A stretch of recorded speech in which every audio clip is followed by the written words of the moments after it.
viewers on yet another interesting episode of the special interview coming to you, Coach, the voice of reason, VOR. Today we're going to be talking about industrialization, the Southwest region, and of course Nigeria at large. And my guest on the program today is a foremost industrialist in Nigeria, a man that worked so hard to earn reputation in the manufacturing sector of the Nigerian economy. He is Otumba Aderemi Ado. Good day to you, sir. It's good to have you on the program. Same here. All right. Thank you very much for having me. Let's start. This country, Nigeria, especially the Southwest, at some point in time, some persons will argue got it right in terms of deliberate industrialization of the country. But the belief is that presently the country has lost it. Now, how true is this assertion? Where were we, okay, or where was Nigeria as a country in the past, and where are we today? Thank you very much. Let me underscore your question. If the content of your economy doesn't have a large percentage of manufacturing, you really don't have an economy. So, it is industry and manufacturing that propel economy. That was why Western region was at the forefront of development in the 50s, 60s, and 70s, up to a little bit of 80s. Why?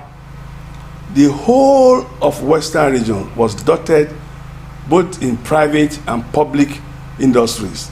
Places like Ilupeju, places like Industrial Estate, places like Isolo in Lagos, in Ibadan, even up to Ekiti State, where you have textile mills. So industries were dotted all around Southwest, which was a big foresight for the former premier of Western region.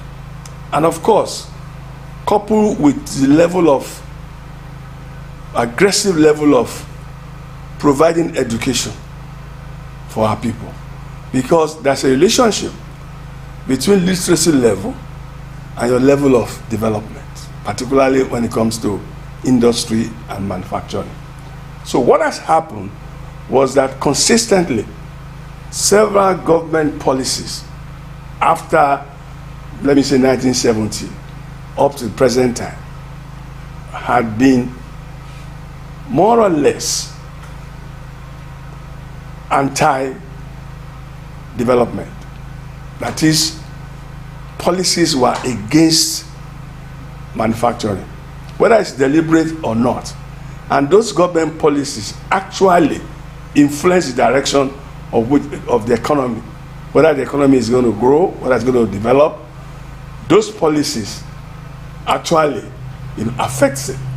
So what has happened in Western region is that 60% of manufacturing efforts in Nigeria between 1960 and 1990 were mostly concentrated in Southwest by the former visionary leaders, because they knew that without a high content of manufacturing plus agriculture, you don't really have an economy. And when you chunk out large number of youths that you have given opportunities to in education, where are you going to plug them for employment? So they had a lot of foresight. Western region had all these facilities, all this industrial effort, both private and public. So the economy of Western region was booming, vis-a-vis also in certain parts of other Nigerians who had realized the competitive nature of Western region and the copy and exchange between all the regions at that time. So what had actually decimated manufacturing or industrialization efforts in Southwest is basically the wrong government policies and lack of foresight and deep knowledge of how manufacturing works. Okay, so at that time when industrialization or manufacturing was thriving in the Southwest region of the country, because you would agree that a reasonable number or percentage of our industries in Nigeria were situated in the southwest region. Was it a case of the southwest region having enough raw materials to propel the industries at that time, or it was as a result of the ingenuity of the leaders, such that today we can say we are where we are because those resources are no longer available or something? Thank you. There are two aspects to this question. One is agro-ally in nature, which was successfully executed. Agro-ally, from your seedling to your planting to your harvesting to your value added, was done in Western region. The hardcore industry, which is manufacturing, has a high level of input locally. Take furniture, for example. The furniture made in Western region at that time were fully, almost 90% raw material based from local source. There were furnitures that were being distributed by SCOA, which is a French company, across Nigeria, that were made in Ibadan. Thomas Furniture, one of them is Thomas Furniture, owned by Professor Akikugbe also at that time. And we had a relationship because I bought my furniture in 1979 from them, both for the factory and for Lagos head office. And I was asking the question, the content of their... The good thing about the agricultural area in Western region, which we lost along the line, was the fact that you cannot saddle a farmer to plant at the same time market his product. His expertise is farming and farming correctly. So what smartly the government of Western region did at that time was to say, look, you farmers, stay on your farm. We'll provide you all the inputs that you need to farm, from logistics to money to finance to quality control to transportation to logistics. Just we'll provide it. Once you finish, we'll have somebody to take it off you. And once we export and we sell, we'll give you your money. So a lot of wealth was created among the Western region farmers at that time. So that was the chain of value that brought prosperity to Western region.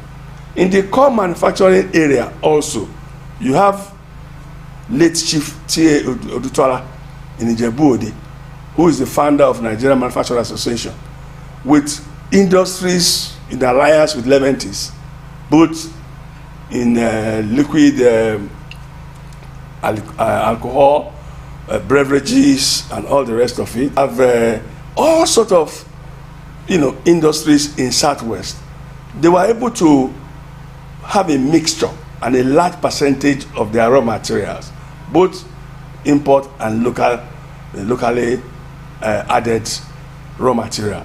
So they succeeded in the sense that there was no much restriction on foreign exchange, and also foreign exchange availability. There was no this serious fluctuation. For a manufacturer, you cannot survive if the currency of exchange is going up and down. You cannot plan, because by the time you bring the goods in, you are taking it through the process of manufacturing.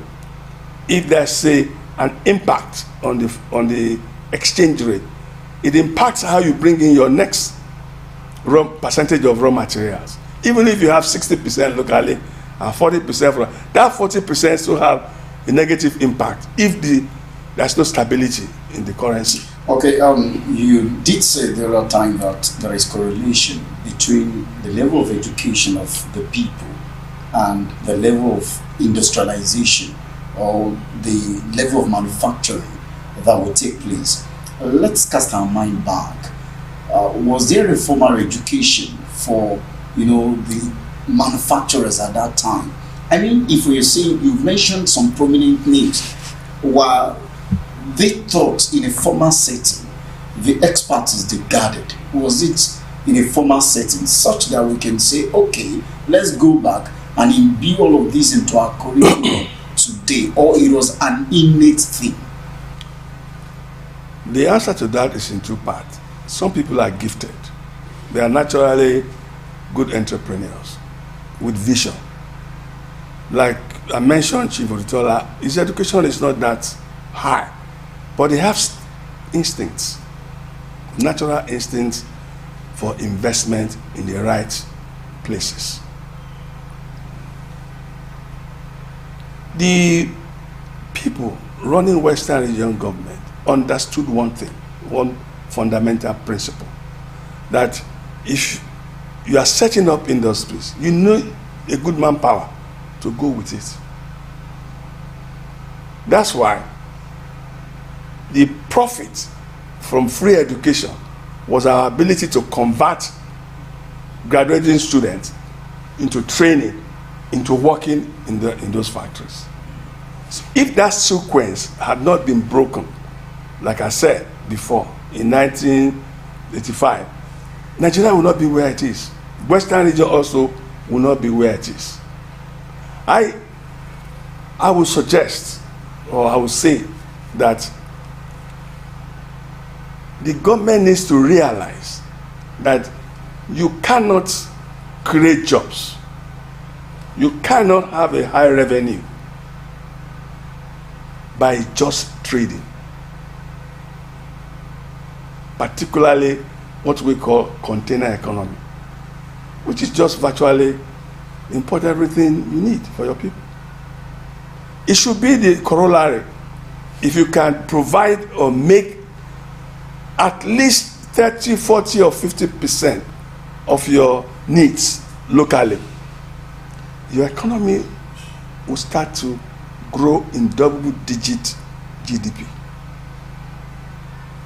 Because you are not relying on people sending products to you, which is virtually also inflationary.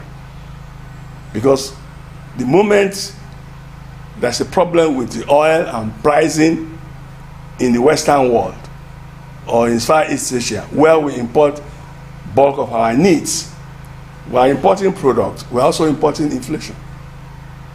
That's why you cannot control inflation effectively in Nigeria when you have a high content of importation, because you are actually importing what other people have made under certain circumstance, which is high inflation environment, and they send it to you. You are inheriting that inflation. The products come to Nigeria with high inflation, and you now start selling here with the prices that you brought the goods in. That's why it's just like a barber's chair.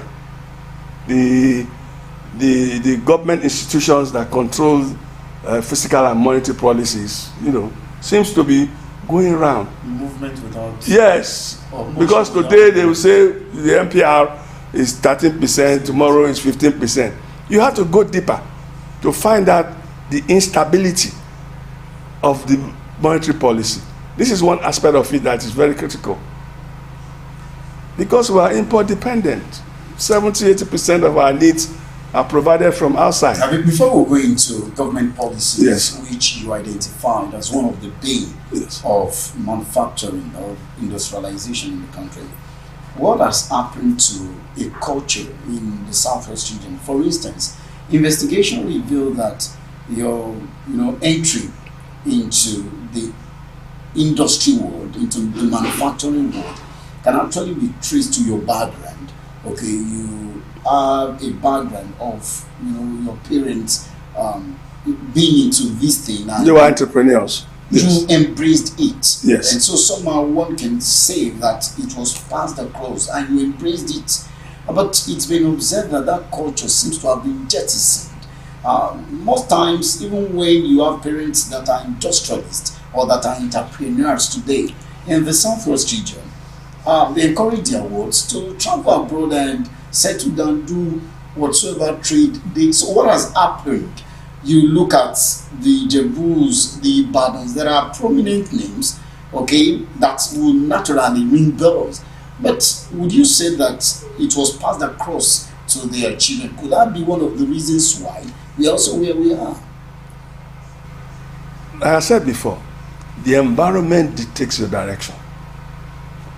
The environment had drastically changed over the years, influenced by policies that were not right.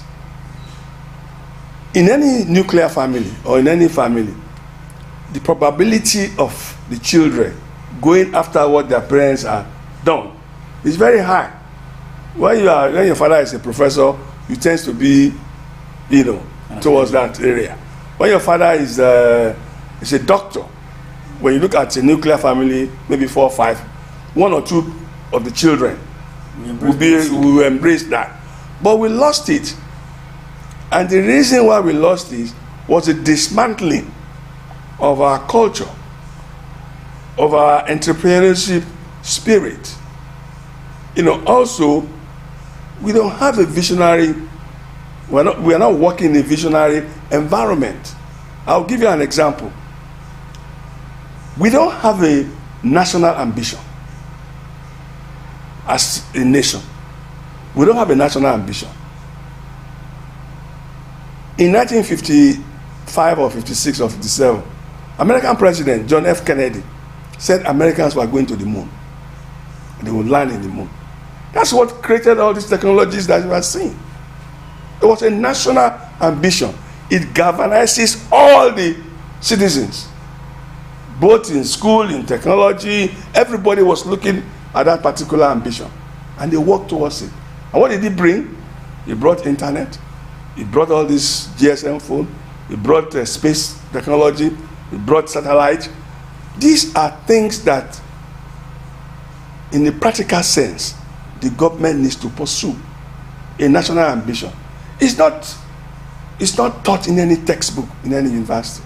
You use your entrepreneur who had gone through the mill, who have seen things the way it is done in a different environment, and adapt it to your local environment. If we have not lost those things through policy somersaults, our culture will still be towards what you've said. That is, our children will be trained. The first batch of Nigerians that went to England, our parents and my uncles, the moment they finish or they are going in those days, we follow them to Papa. The only available transportation was Orea ship. So when they go, they spend 3, 4, 5 years, they become accountant, lawyers, doctor. They are in a hurry to come back and develop this place. The opposite is what we are witnessing now. People are ready to like the young people say, Jackpa, they're just ready to run away from this place. What that teaches you is that the environment is not conducive to anything, to growth, to economic development. Okay, so will we seek an answer to what can be done to, change the tide and make the environment to be more conducive? Again, if Nigeria is not pursuing a national agenda presently, a national ambition. Yes. Have you seen anyone being pursued by the Southwest region? Is there a regional ambition? No, I've not seen it, and I must be frank. You see, for an entrepreneur like me, I've been exposed to all the corners of the world. I started dealing with Japanese when I was 28 years old. I have visited Southeast Asia more than 50 times in my career. I've been to China, Malaysia, Singapore, Indonesia, Japan, those axes. And I've also schooled in the US. I've been to Europe. So I know that good times are good, but bad times are better. Bad times, provides you an opportunity for growth. Nigeria is in bad time now. All we have to do is to initiate the right policies to leapfrog this economy. Part of it is this: let's identify industries that can lift this place. One of them is vehicle, cars. I thought cars are being assembled here in this country today. No.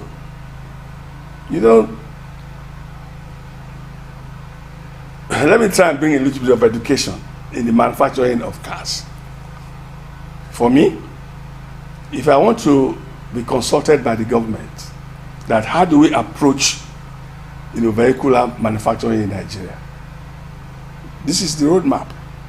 You don't start manufacturing cars. It's never done. You start with commercial vehicles. Which one is simpler to make? They are boxes. Look at your buses. When you look at a bus, you are looking at a bus. It's a box with empty inside where people are going to sit. The parts are fewer and they are larger and they are easier to make. In those days, Anamco in Anambra, in Apapa, you have Bedford by UAC. In Ibadan, you have Leland. In Bauchi, you have Steyr Motors. In Kano, you have Fiat. That was the beginning that we lost. Those industries were supposed to germinate after 10 years before you now go into cars. The investment of making trucks is very small comparable to cars. Cars keep changing every 2 years. And sophistication. You have high investment. So when you want to start vehicular manufacturing and you want to succeed, you start with commercial vehicles, the big ones. When you are doing that, you will be setting up part supply. The CKD that you manufacture